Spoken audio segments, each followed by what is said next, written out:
Kini kita ke informasi deretan berita terpopuler dalam Hot News. Kita ke informasi yang pertama. Mahfud MD mengumumkan pengunduran diri dari jabatannya sebagai Menko Polhukam. Calon Wakil Presiden nomor urut 3 ini menjelaskan alasan pengunduran diri untuk menjaga independensi selama Pilpres 2024. Keputusan ini disepakati bersama dengan Ganjar Pranowo dan telah didukung oleh Partai Koalisi dan Tim Pemenangan Nasional atau TPN Ganjar Mahfud. Mahfud telah bertemu dengan Menteri Sekretariat Negara Pratikno dan akan menyampaikan surat pengunduran dirinya langsung kepada Presiden Joko Widodo. Pengunduran diri ini diumumkan di tengah kampanye akbar di Lampung Tengah. Mahfud menjelaskan bahwa nilai independensi selama proses pemilihan merupakan hal yang penting.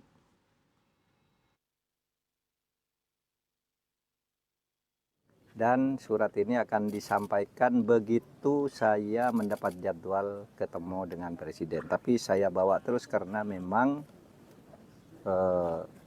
surat ini begitu saya diberi waktu langsung saya ketemu, langsung saya sampaikan surat ini. Saudara, kenapa saya harus mengambil momentum penting untuk menyampaikan langsung ke Bapak Presiden, Pak Jokowi? Karena saya dulu diangkat dengan penuh kehormatan dan kepercayaan. Saya dipercaya oleh beliau dengan sungguh-sungguh dan saya percaya juga kepada beliau bahwa beliau menugaskan saya sehingga saya bekerja dengan hati-hati dan insya Allah baik selama 4,5 tahun terakhir ini. Insya Allah baik. Menanggapi keputusan Mahfud MD mundur dari jabatannya sebagai Menko Polhukam, Capres pendamping Mahfud Ganjar Pranowo menghormati keputusan tersebut. Menurut Ganjar, keputusan ini membuktikan integritas Mahfud MD sebagai pejabat negara. Senada dengan Ganjar, Capres nomor urut 1 Anies Baswedan juga mengatakan bahwa dirinya menghormati keputusan Mahfud MD. Mudah-mudahan ini menjadi sebuah contoh yang baik dan menjadi sebuah pertanggungjawaban yang barangkali yang lain bisa mengikuti. Termasuk siapapun seperti yang saya omongkan sejak awal, mereka yang punya potensi konflik of interest sebaiknya mundur seperti Pak Mahfud. Dan saya sekali lagi hormat Pak Mahfud, Anda punya integritas yang hebat. Kenapa? Kenapa baru mundur sekarang? Apakah yang lain ada mundur lebih dulu? Pak Mahfud lah yang selalu pertama.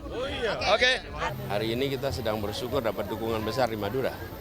Jadi kita mensyukuri itu dan kami kalau terkait Pak Mahfud kita menghormati keputusannya. Kita ke informasi politik lainnya. Calon Presiden Anies Baswedan kembali disorot oleh media asing di pemilu Presiden Indonesia. Media Nikkei Asia misalnya memberi judul Radical Indonesian Cleric Gives Backing to Presidential Hopeful Anies. Ini merujuk ke dukungan beberapa ulama yang dianggap Barat memiliki pandangan keras ke Capres nomor urut 1 itu. Di antaranya Abu Bakar Bashir dan Abdul Somad.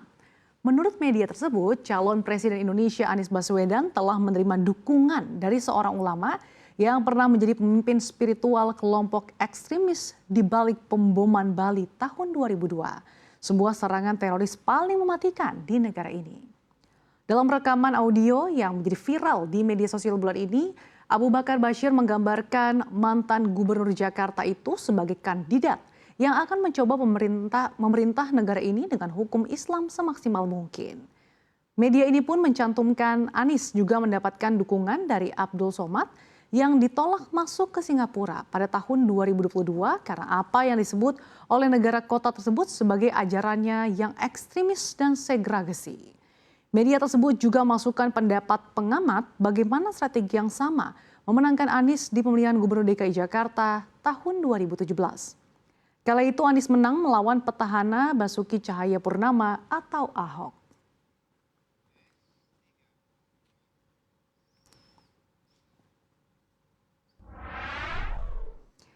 Kita ke informasi yang ketiga. Lembaga Point Indonesia merilis survei terkait elektabilitas peserta Pilpres 2024. Hasilnya elektabilitas pasangan nomor urut 2 Prabowo Subianto, Gibran Rakabuming Raka mengungguli pasangan lain. CEO Point Indonesia Karel Susetio menekankan sebenarnya data bisa mengatakan bahwa pemilu akan terjadi satu putaran saja yang dimenangkan Prabowo Gibran. Karel menjelaskan mengapa elektabilitas Prabowo Gibran unggul dan berjarak begitu jauh dengan pasangan lainnya. Menurutnya usai debat Pilpres 2024, pemilih sudah menentukan pilihannya. Dan menurut analisanya, debat Capres-Cawapres sudah mulai berakhir.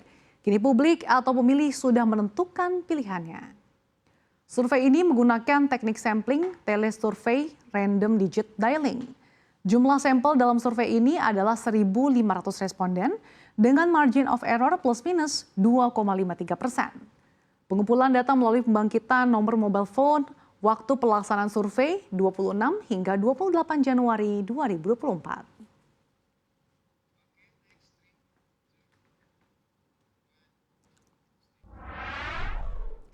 Kini kita beralih ke informasi mancanegara. 100 jenazah warga Gaza yang dicuri militer Israel dikembalikan.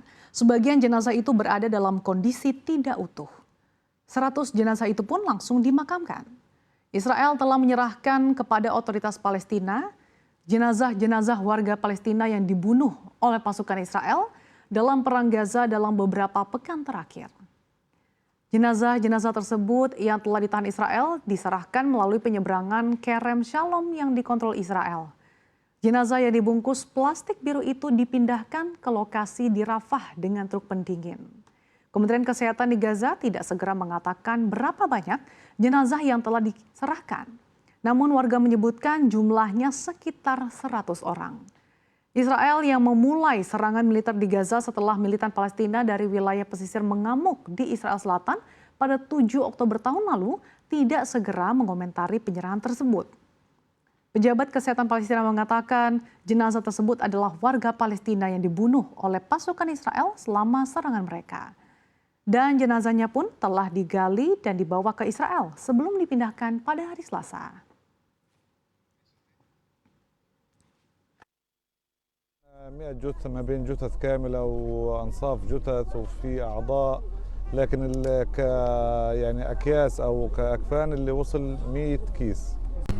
احنا هنا شفنا كثير زي ما انتم شايفين كثير شفنا شهداء وانا اهل مفقودة عن اهلي وما بعرف اشي عن اهلي ومقطوع الاتصال عن اهلي وهم كلهم موجودين في الشمال امي وابوي واهلي واخوتي واخواتي كلهم هناك وما بعرف حاجة عنهم ولا إشي فحكوا إنه هدول لسه مش معروف أصلا من وين الشهداء المدفونين هنا فأجيت قالوا من الشمال أجيت أجري وما بعرف ولا حتى شفت وجوه مين يعني